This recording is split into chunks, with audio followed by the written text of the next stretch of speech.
નમસ્કાર મારા વહાલા વિદ્યાર્થી મિત્રો, આજે વાત કરીશું ધોરણ 9 અને વિષય સામાજિક વિજ્ઞાનના ચેપ્ટર નંબર 20 આપત્તિ વ્યવસ્થાપન સેમેસ્ટર બીજાનો પાઠના સ્વાધ્યાયનો સંપૂર્ણ વિદ્યાર્થી મિત્રો સોલ્યુશન વિશે માહિતી મેળવીશું।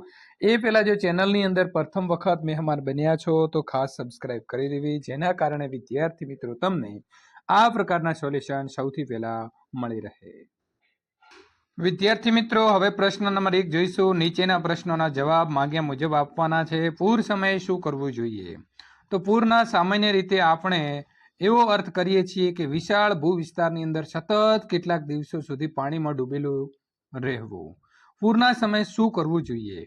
તો સલામત સ્થળે પોતાની કિંમતી વસ્તુઓ લઈને આશ્રય મેળવવો, પાણી છે, સૂકો નાસ્તો, મીણબત્તી, ફાનસ વગેરે જરૂરી સાધનો સાથે રાખવા, બાળકોને ભૂખ્યા રાખવા નહીં, રેડિયો, મોબાઈલ ફોન અચૂક સાથે રાખવા, જીવજંતુઓથી મિત્રો સાવધાન રહેવું જોઈએ। પ્રશ્ન નંબર 2, સુનામી વિશે ટૂંકમાં માહિતી આપવાની છે। સમુદ્રની અંદર પેદા થતા વિનાશક શક્તિશાળી મોજાને સુનામી કહે છે। સુનામી શબ્દનો અર્થ જાપાનીઝ ભાષાની અંદર વિનાશક મોજા એવો થાય છે। મોટા ભાગે સુનામીની ઉત્પત્તિ સમુદ્ર તળના ભૂકંપ દ્વારા જ થાય છે, જેનાથી સાગરના મોજા તથા ઉદ્ભવ સ્થાનેથી મિત્રો વલયાકાર તીવ્ર ગતિથી પ્રસરે છે। તેની ઝડપ કિનારા પાસે ઓછી થાય છે અને ઊંચાઈ વધી જાય છે। 26 ડિસેમ્બર 2004ના રોજ હિન્દ મહાસાગરમાં આવેલા મહાવિનાશક સુનામીએ થાઈલેન્ડ, ઇન્ડોનેશિયા, ભારત, શ્રીલંકા સહિત એશિયાની દેશોની અંદર લગભગ 2 લાખથી વધારે લોકોનો ભોગ લીધો હતો। ગેસ ગળતર સમયે શું ન કરવું જોઈએ? તો બચાવ કામગીરી સમયે તેમાં ન રોકાયેલા લોકોએ ત્યાં ભેગા ખાસ મિત્રો ન થવું જોઈએ। ગેસ ગળતરનું ક્ષેત્ર સત્તાવાળા તરફથી પૂર્ણ રીતે સલામત ઘોષિત ન થાય ત્યાં સુધી અસરગ્રસ્ત ક્ષેત્રોની અંદર પ્રવેશ કરવો જોઈએ નહીં। બચાવ કામગીરીની અંદર પ્રશિક્ષણ અને તે માટેના જરૂરી સરંજામ વગર બચાવ કામગીરીની અંદર પણ તમારે કૂદી પડવાનું નથી, એટલે કે જવું નહીં। વિષાણુજન્ય રોગોથી બચવાના ઉપાયો।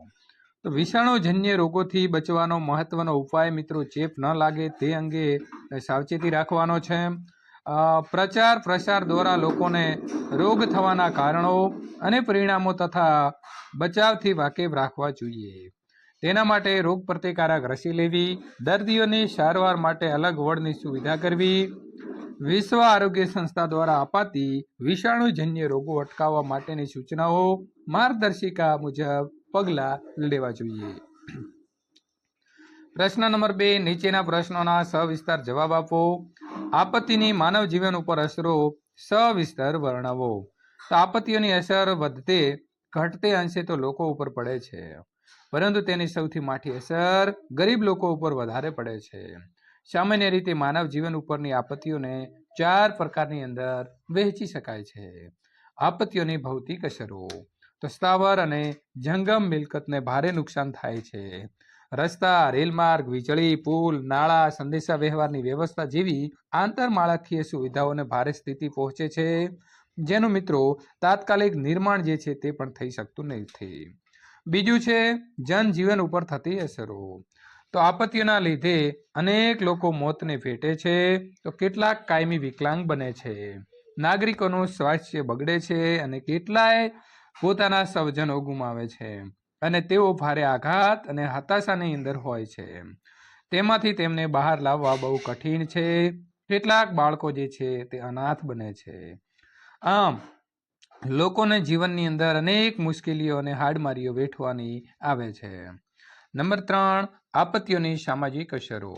તો આપત્તિગ્રસ્ત વિસ્તારોમાંથી થતું લોકોનું સ્થળાંતર કે પલાયન તે વિસ્તારના સામાજિક ઢાંચાને પ્રભાવિત કરે છે। સામાજિક ઉત્સવો અને જાહેર ઉજવણીના પ્રસંગો અગાઉની તુલનાની અંદર નીરસ બની જાય છે, તેને મૂળ સ્વરૂપમાં આવતા વર્ષો લાગી જાય છે। આપત્તિ પછીનું પુનઃસ્થાપન નોંધ કરો। તો આપત્તિની અંદર પ્રથમ કામગીરી બચાવ, બીજા ક્રમે રાહત અને છેલ્લે પુનઃસ્થાપવાનો ક્રમ આવે છે। આપત્તિઓના સ્વરૂપ મુજબ પુનઃસ્થાપનાની જરૂરિયાત પણ જુદા જુદા પ્રકારની વિદ્યાર્થી મિત્રો હોય છે। વાત કરીશું ભૂકંપ કે પૂર કે વાવાઝોડા બાદ મોટા પ્રમાણમાં મકાનો નિર્માણ કરવું પડે છે, કારણ કે મકાનો પડી જતા હોય છે. દુષ્કાળ જો આવે છે તો દુષ્કાળ બાદ લોકોના માટે નવી રોજગારીની વ્યવસ્થા ઊભી કરવી અને ખેતી ક્ષેત્રે સાધન સહાયની વ્યવસ્થા ઊભી કરવી, વિષાણુજન્ય રોગચાળા બાદ જનજાગૃતિના કાર્યક્રમ યોજવા, માળખાગત સુવિધાઓને સ્થિતિ પહોંચી હોવાથી પુનઃ નિર્માણનું કામ ભારે અવરોધો વચ્ચે કરવાનું થાય છે. જે કુટુંબની અંદર માત્ર 2 કે 2 થી વધુ વ્યક્તિ બચી હોય તેવા પરિવારોનું પણ પુનઃસ્થાપન ખૂબ વિદ્યાર્થી મિત્રો અઘરું પડે છે. જે લોકો વિનાશ નજરે જોયો છે તેઓની માનસિક આઘાતમાંથી બહાર લાવવા માટે મનોચિકિત્સકની વ્યવસ્થા કરવી જોઈએ. નિરાધાર લોકો માટે તાલીમ રોજગારીની ગોઠવણી પણ જરૂરી છે. આમ આપત્તિઓ પછીનું પુનઃસ્થાપન એક પડકારજનક કાર્ય છે. તેને યોગ્ય આયોજન કરી તબક્કાવાર હાથ ધરવાથી સારી રીતે પાર જે છે તે પાડી શકાય છે. ટ્રાફિક સમસ્યાના ઉકેલ માટે શું શું કરવું જોઈએ? સવિસ્તાર તમારે નોંધ લખવાની છે. તો ટ્રાફિકની સમસ્યા નિવારવા માટે મિત્રો નીચે મુજબ દર્શાવેલા જે ઉપાયો છે તે તમારે હાથ ધરવા જોઈએ.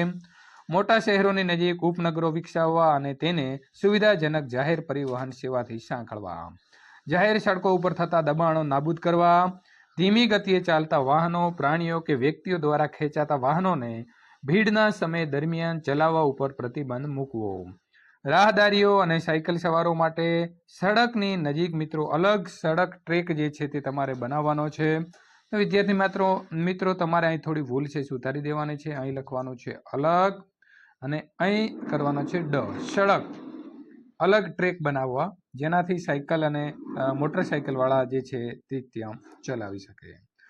નાગરિકોને પરિવહનને લગતા નિયમોની જાણકારી, શિક્ષણ, જાહેર ખબરો અને જનજાગૃતિ કાર્યક્રમના માધ્યમથી આપવી. એક જ સ્થળે અને એક જ સમયે નોકરીએ અથવા ધંધા પર જતી વ્યક્તિએ પોતાના અલાયદા વાહનના બદલે એક જ વાહનની અંદર જવાનું ગોઠવવું જોઈએ. સરઘસો, વરઘોડા કે શોભાયાત્રાઓ પીક અવર્સના બદલે હળવા વાહન વ્યવહારના સમયે કાઢવાની પ્રથા પાડવી. ટ્રાફિક જામના સમયે પોતાના વાહનને નક્કી કરેલા લેનની અંદર જ રાખવું.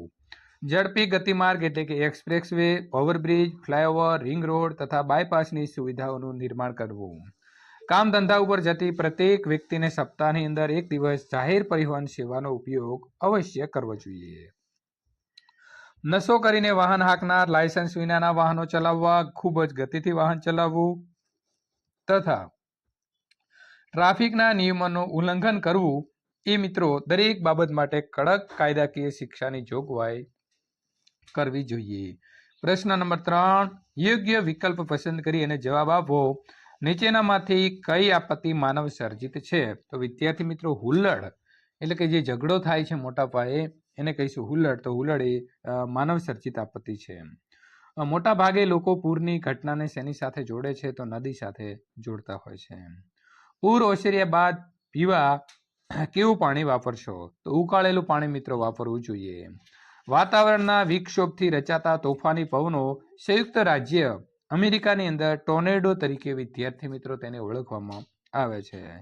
સુનામી શબ્દનો અર્થ જાપાનીઝ ભાષાની અંદર વિનાશક મોજા એવો થાય છે.